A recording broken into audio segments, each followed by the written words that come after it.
Committee. And again, if you'll indulge me, this is a very important measure, has a lot of moving parts, and I am going to go through a summary that we've prepared of the legislation that I hope will help. Instead of me trying to go line by line through the bill, I'm going to give you an overall summary.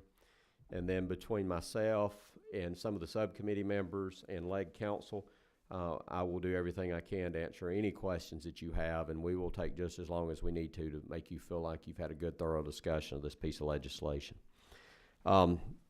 This bill before you today creates the Atlanta Regional Transit Authority. This is a new structure coordinated for integrated transit planning for the 13-county metro region.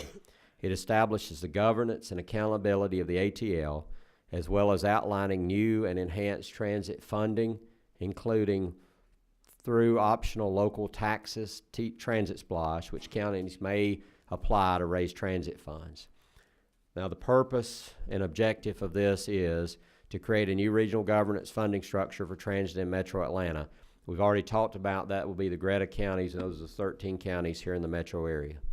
The bill intends to improve the coordination, integration, and efficiency of transit in the region to promote a seamless and high-quality transit system for Metro Atlanta.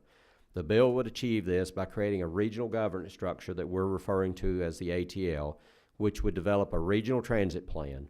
The plan encompasses all transit projects and initiatives across the region. Access to new funding sources would be linked to activities within the plan and conditional on approval of the ATL.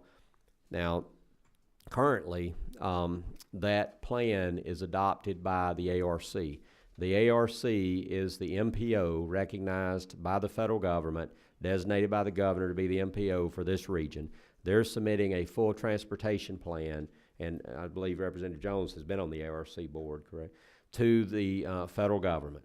Currently, once the ARC adopts it, Greta, which we're replacing, has veto power on behalf of the governor over the plan. So here, what we're doing is having the plan now for transit being adopted by the ATL or by the current Greta authority, and then being submitted to the ARC. So the ARC still would have a part in this process and would ultimately have to approve and then send up to the federal government. The creation of the Atlanta Transit Link, the bill would establish a new transit governance structure.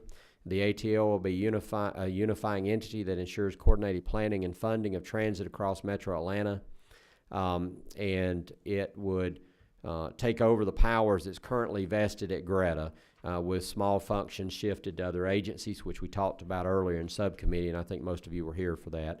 The ATL is required to submit an annual report to the House and Senate Transportation Committees along to the local governing authorities.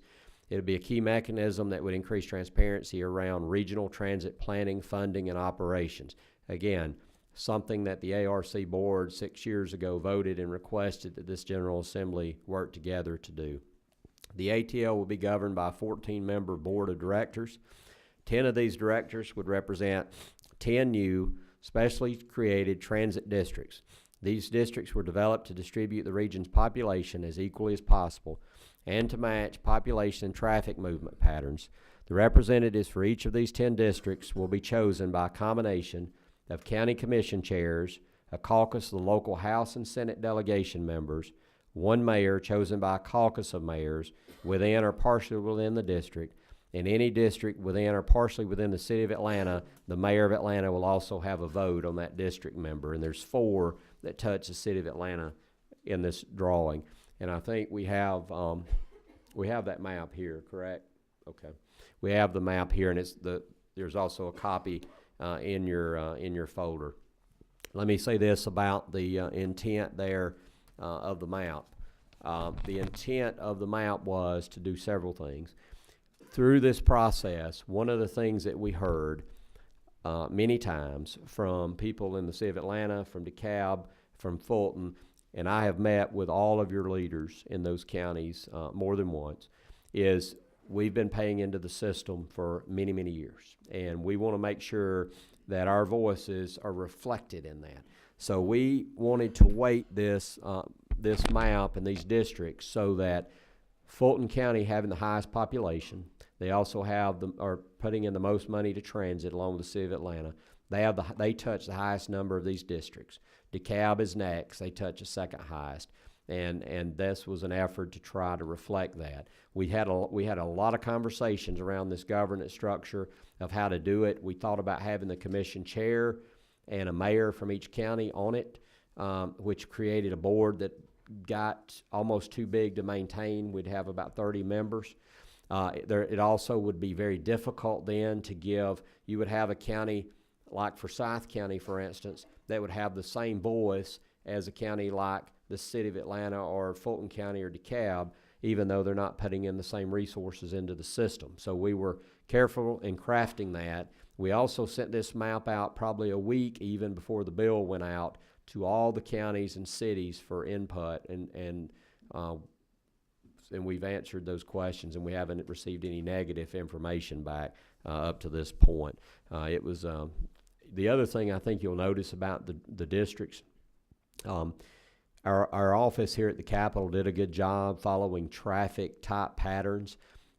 If you look at that map, you'll see very quickly that that's not a partisan drawn map, which I've taken some criticism for, but it follows traffic patterns, and it follows commuter patterns, which I think is important, because the idea is we do not want to be operating in silos, and we don't want everyone converting back just to protecting their own individual part of the world. We want them to look at this as a regional approach, and we think this gets us closer to being there. The board chair, so that's 10 districts, and that's how 10 of the 14 members are selected. The governor will serve as chairman of this board. He will be the 11th member, and he will be the board chair. The Speaker of the House will appoint one member, and the Lieutenant Governor will appoint one member. And one of the things you can see from that is, because we heard again in traveling the state, talking to people who you represent, they did not want the state to be seen as taking over transit because we're not paying for the bulk of transit. So this is very much a bottom-up, you all in your districts being able to decide who your representative on this board is, not being appointed, like Greta currently is appointed 100% by the governor. It's a great deal of power that the Greta board has. This spreads that out in a broader sense. So, and then again, the Speaker and Lieutenant Governor will get one appointment. That's 13. The 14th member is a non-voting ex officio member, which will be our GDOT commissioner, which I think is important for him to be involved. He's non-voting. He'll be involved and on the board to be able to give the feedback necessary. The core activity of the ATO would be the development of a regional transit plan. The plan would design the ideal future transit for the Metro Atlanta region, identifying and prioritizing the projects and initiatives required to develop an optimal regional-wide transit system. The plan would be developed for a minimum of 6 and a 20-year plan, and would involve analysis of the region's transit needs and how transit can contribute to a broader economic and social objectives. Again, at least a 6-year and 20-year plan. And if you talk to the folks at the ARC who are doing this, and let me say this, I've had numerous conversations with the ARC. They've been a wonderful partner from the beginning. They're completely supportive of what we're doing. This is not something that we're taking something away from them that they're upset with. They support this, and they support this entity having this responsibility. But they will tell you that the 6-year plan, for what's in the 6-year plan, you have to have funding tied to that project. The 20-year plan, you can put in things that you would like to see happen, but you don't necessarily have to have specific funding sources. So there'll be a 6-year and 20-year plan at minimum. There could be others. Transit funding, the bill improves access to transit funding for the region and from state and local sources. On the state level, we've talked about it, would create the statewide ride-hailing fee of 50 cents per completed trip for taxi services and services like Uber and Lyft. Creates a 1 cent tax on personal retail goods and services at the Hartsfield Airport, with proceeds going to this region. And it excludes jet fuel, it excludes flight tickets and purchase of flights. All of that, again, has been excluded. At the local level, the bill expands transit-specific local sales and use tax, which we're calling Transit Splash, empowering counties to raise an additional sales tax of up to 1%. They can do it in fractions, then they can do it up to 30 years. one of the things we heard over and over from ACCG and from our partners here in the metro region is their T-Splosh they have today they can only use for 5 years. We know that you have to have at least a 20-year dedicated funding source for transit projects to get federal money. Federal money is important in this process. The only way you're going to do that is to let them go out longer than 5 years. So we set it up to 30 years. And again, there's a process, and we'll talk about that in a minute, for counties outside the metro area who may want to do this. And I will tell you, that process probably is not perfected in the way that some of our good partners that we've been working with would like to see it. But this commission is going to continue to work outside the metro area till the end of this year on how we can perfect that even better for counties outside the metro area, and especially urban centers outside the metro area as we move forward throughout this process. The bill empowers the Cobb Commission to pass a resolution approving a special service district to be known as the South Cobb Transportation District. You have that map in your folders. The commission may hold a referendum of the population of this special district to enter into a contract for the provision of transit services in that special district. The transit service must be in the ATL's regional plan and must be approved. So again, you've got the Cobb situation, and I think we have that bigger map.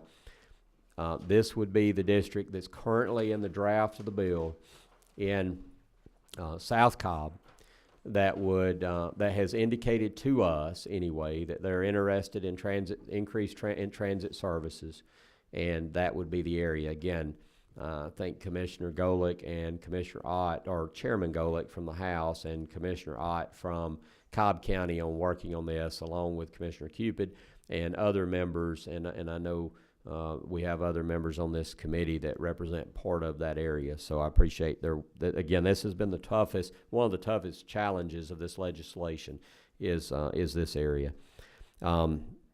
Access to these funding streams will be conditional upon allocating this money to projects and priorities, again, in the plan. It all ties back to our regional plan. But again, I want to say something. That is the same as today. If you want federal funds, then the plan that's adopted by the ARC, if you're asking for federal funds, it has to be in that plan, or the feds is not going to provide that funding for that service. Interaction with existing transit operators, current providers, particularly MARTA, will have their current operational and funding autonomy preserved. MARTA will continue to have control over all of its existing revenues and funding sources, and will be the sole provider of passenger rail for the entire region. So again, the intent here is to do no harm to MARTA. MARTA has been doing a wonderful job for many years, but specifically over the last several years with the leadership of Keith Parker and Chairman Robbie Ash. MARTA has, their reputation continues to improve, and if it was not the case, we would not be here today being able to have this kind of conversation. So we've been working very closely with MARTA. The ATL can, if the Board of Directors and impacted counties agree, take a more active role in transit operations. An example of that would be 2 counties wanting to do a project, 2 counties willing to fund a project. Maybe they're outside the MARTA counties because we have a lot of outliers. If they wanted to do a joint project, they could come to the ATL. They could have funding sources. The ATL could bond that. They could go ahead and implement that project on behalf of the counties. Again, one of the things that's important through this whole process, nothing forces a county to take any service they don't want. Nothing requires them to pay any money. They're not interested in paying for any service. So if a county doesn't want transit, this does not force them to have transit in any way. It gives them a seat at the table to have conversations around that issue, but it's not forcing them to do anything.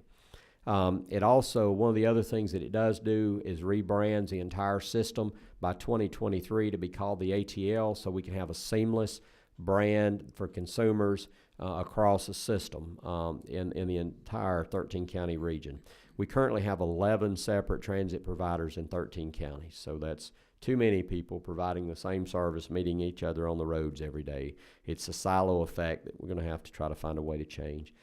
The process for the T-Splosh outside Fulton County, we'll talk about Fulton separately. Any county that seeks to implement a transit splosh in line with this bill would write to the mayor or chief elected official for each municipality with a date and time for a meeting at which the governing authorities of the county would discuss possible transit projects for inclusion in T-Splosh referendum and the proposed T-Splosh rate. And I'm going to say this every time I say T-Splosh, I'm talking about the transit splosh, not what we know as T-Splosh today. The projects will be selected from the regional transit plan.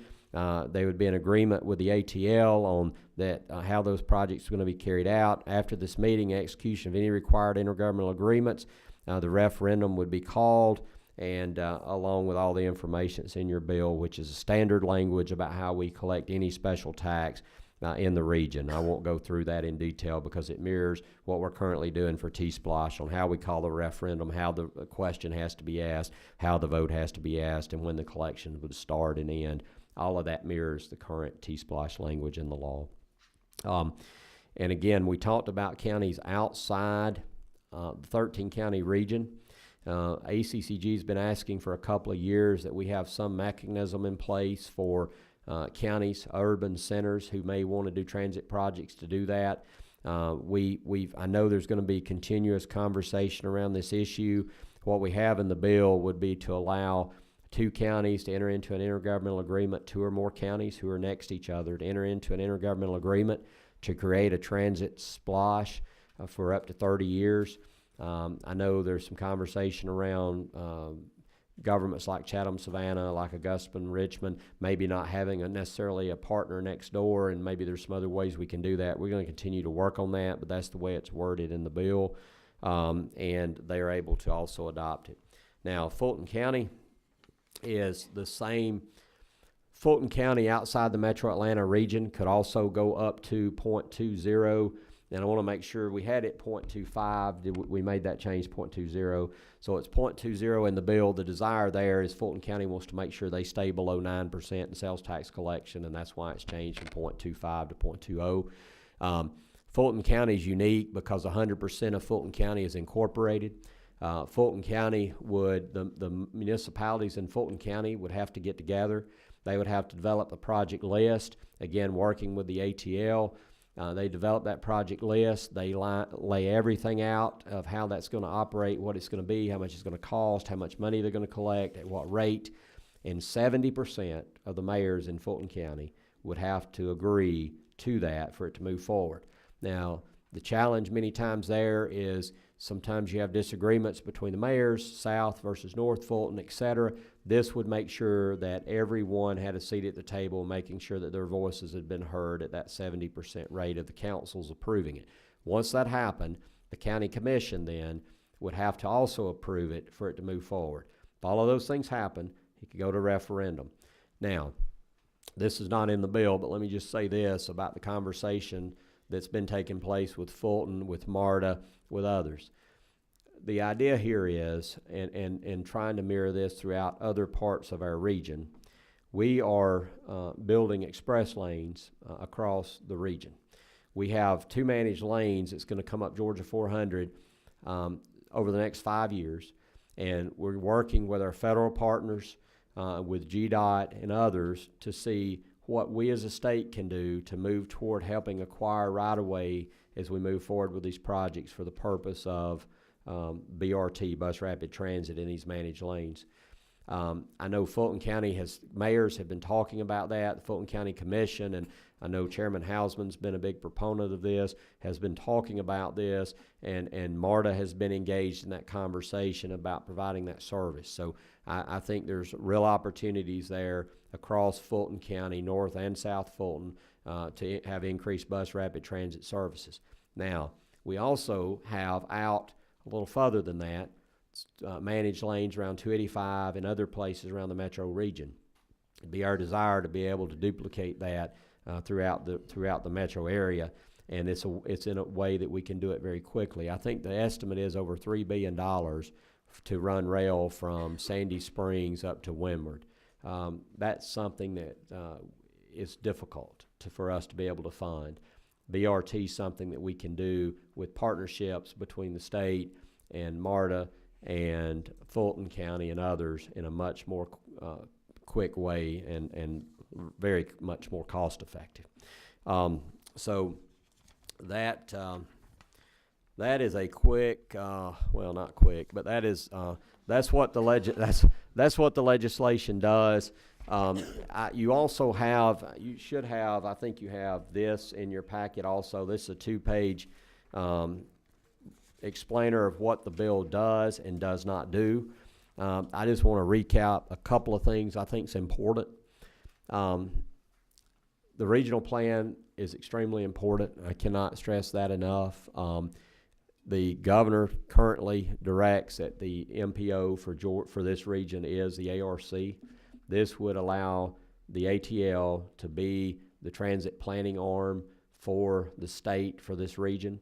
That's important.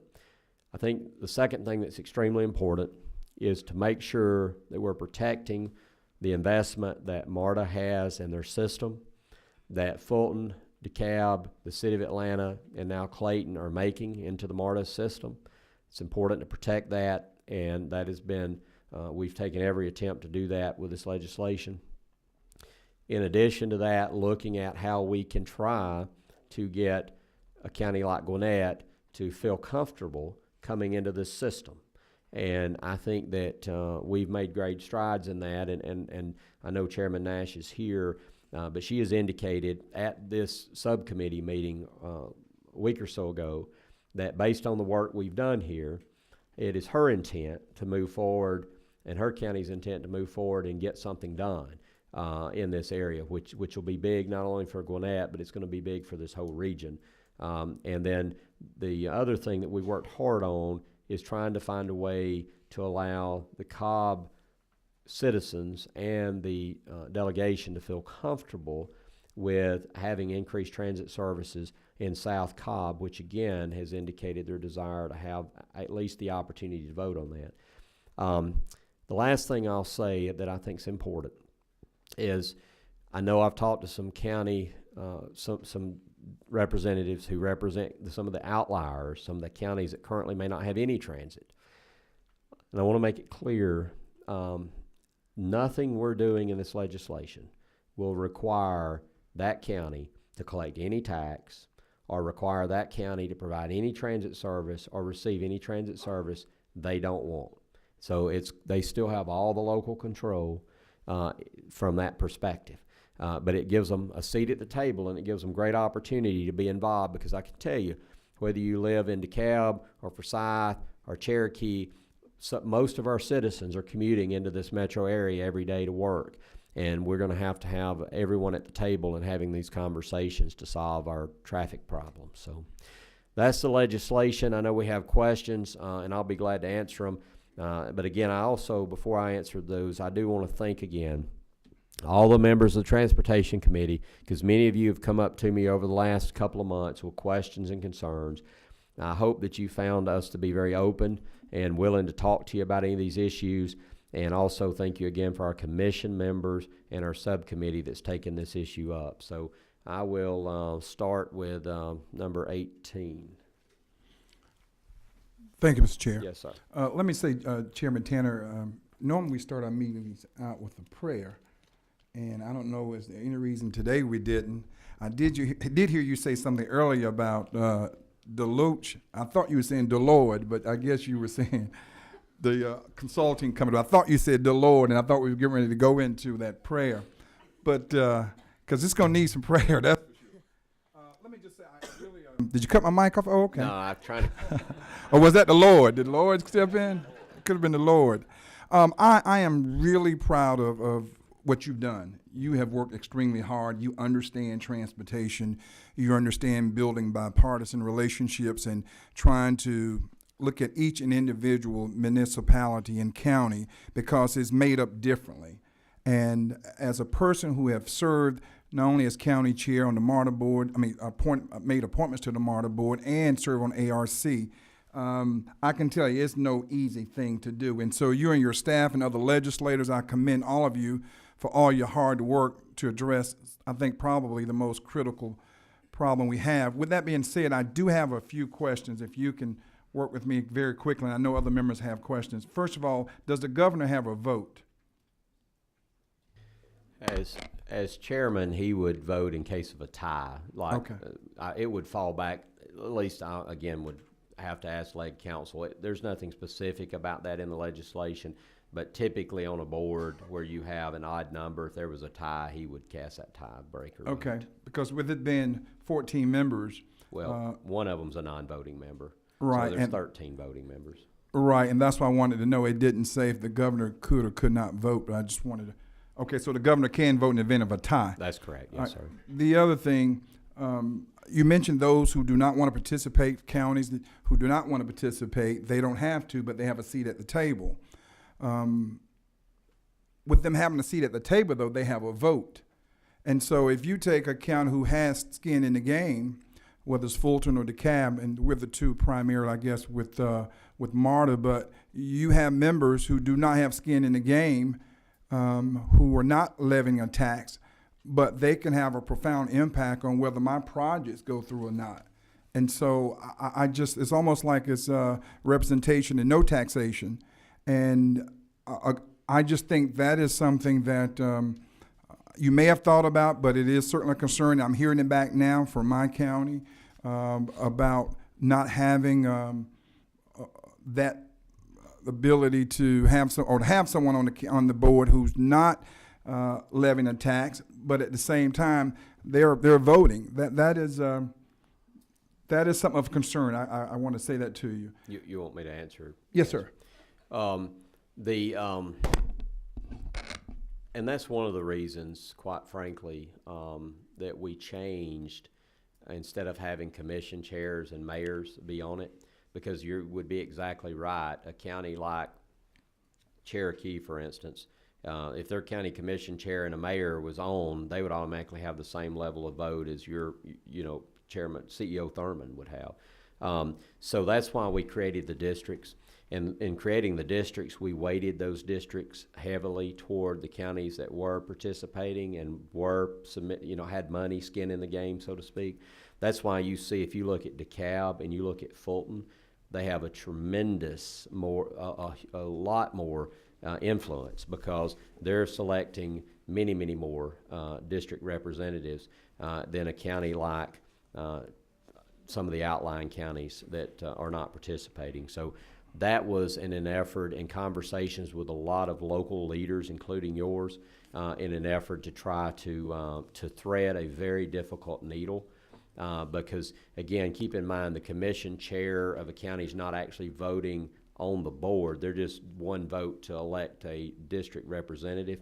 But in the case, you take, for instance, I'll try to come up with one, but let's use Rockdale County. Rockdale's not on MARTA. So Rockdale, for instance, would they're in with DeKalb, but DeKalb's going to have a larger portion of the population. You're going to have more representatives and senators voting for that person. So they're going to ultimately, even though they've got a seat at the table to vote, ultimately DeKalb's got more influence over that district. Okay. And one final question.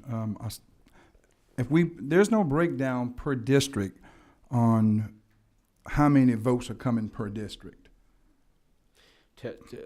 Citizen votes, or you're talking about how many people are voting on the district representative? Mm-hmm. We can get that. Okay. We can ask. Okay. I can get our reapportionment folks are here. They did the map. They can produce that. If they'll get it to Zanita, I'll ask her to send it out to all the committee members. Okay, because I'd like to know, coming from DeKalb, how many actually would DeKalb have on that 14-member board? Because if it's 14 members, we know 3 of them, or 4 of them, we're down to 10. So how many of that 10 would DeKalb get is what I'm trying to get around to. And we could probably leave out one of them just because he has no vote. He's just there. The GDOT commissioner doesn't vote. So we have 13 actual voting members.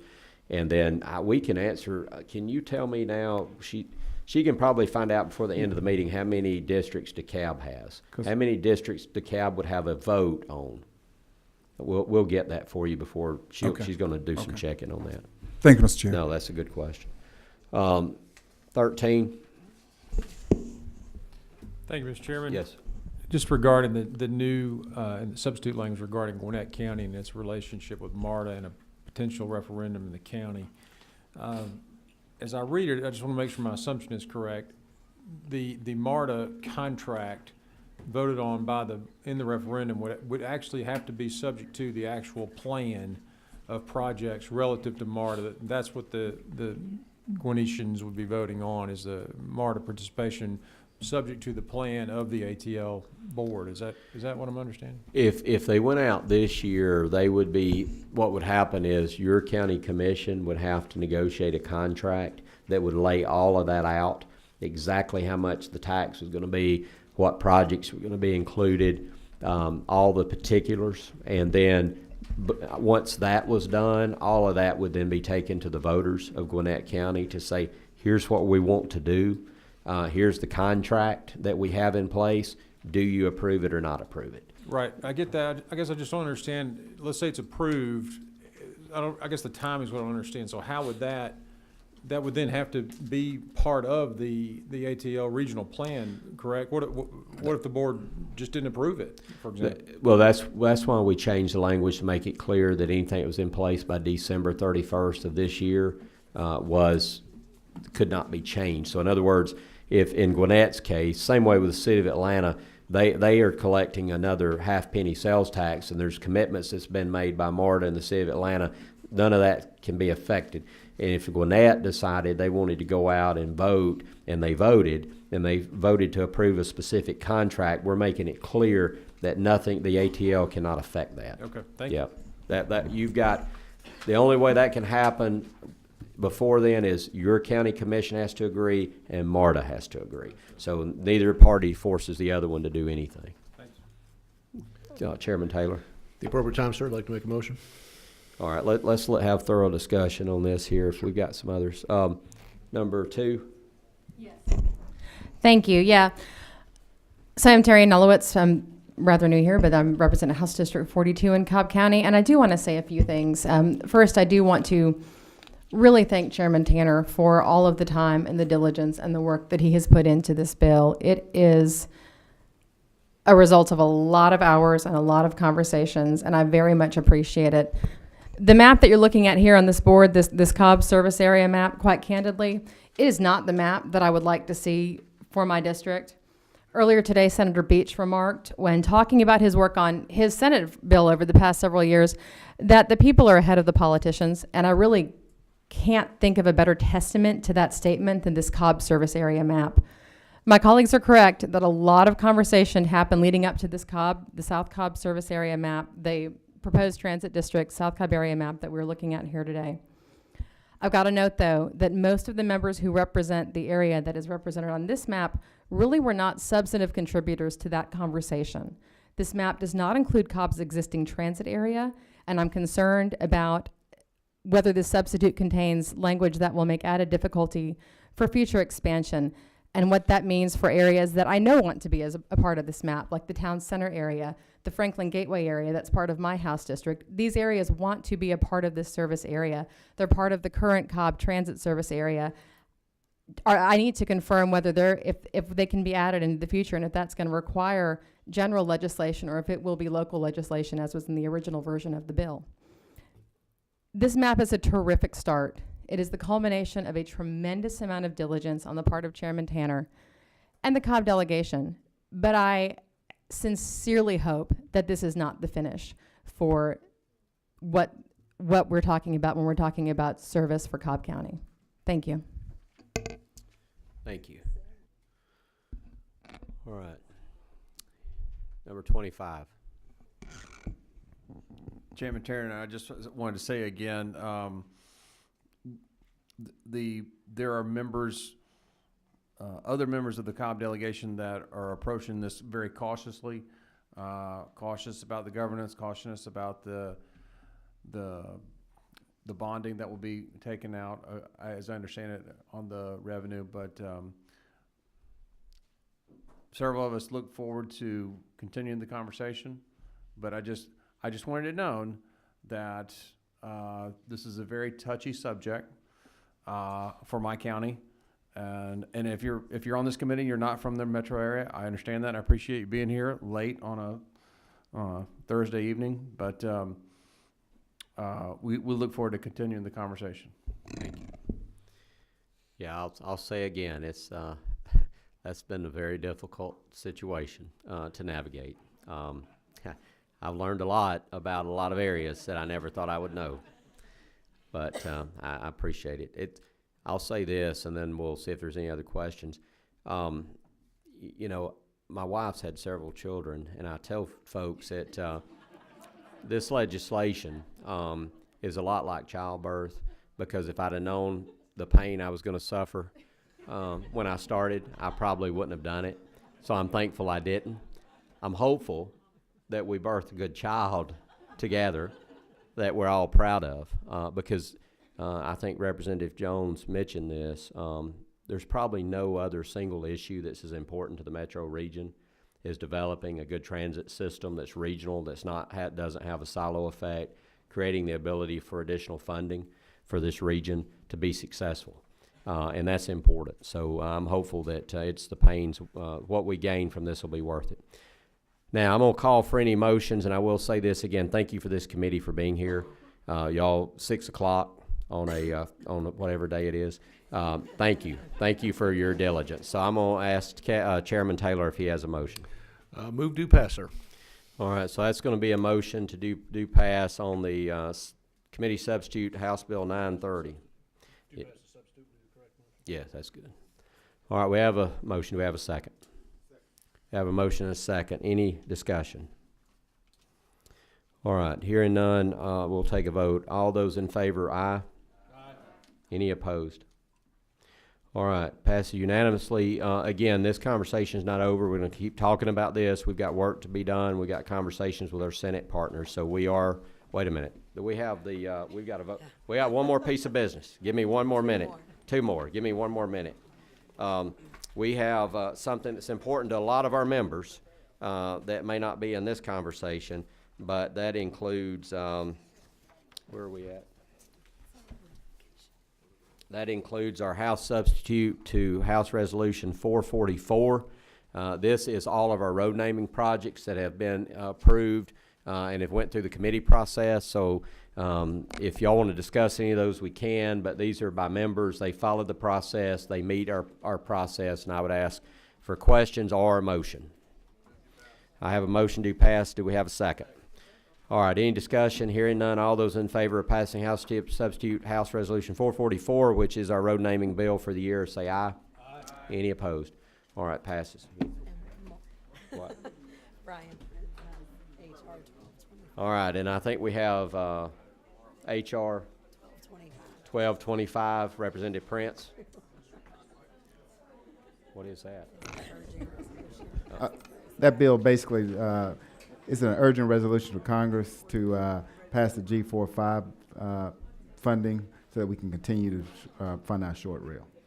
Yeah, this is something that came out of the Rural Commission. Appreciate Representative Prince carrying that. It's an urgent resolution. You got it in your packets. If we have any discussion, we'll take it. If not, a motion. Move to pass. We have a second. Any other discussion? All right, all those in favor, aye. Aye. Any opposed? All right, we're adjourned.